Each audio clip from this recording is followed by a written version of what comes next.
SIR கட்டாயம் தேவை எடப்பாடி பழனிசாமி சொல்லியிருக்காரு. எஸ்ஐஆர் கட்டாயம் வேணும்னு போல காலகட்டத்தில் எஸ்ஐஆர் வந்து கட்டாயம் இப்ப தமிழ்நாட்டுக்கு தேவைன்னு எடப்பாடி பழனிசாமி இப்ப சொல்லியிருக்காரு. எஸ்ஐஆர்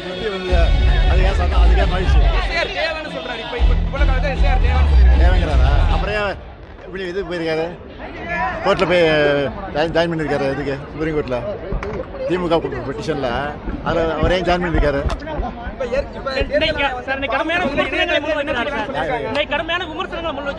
அவருக்கு வந்து வேற வேலை இல்லை, அதனால விமர்சனம் வைக்கிறாரு. அதுக்கு நாங்கள் கவலைப்படல, எங்கள் வேலையை நாங்கள் பார்த்துருக்கோம்.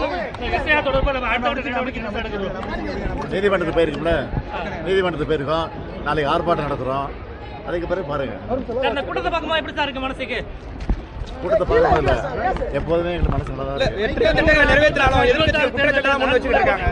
எத்தனையோ திட்டங்களை நிறைவேற்றினாலும் எதிர்கட்சிகள் பல்வேறு குற்றச்சாட்டுகளை முன் வச்சுட்டு இருக்காங்க. வேலை கிடையாது, செஞ்சாகணும்.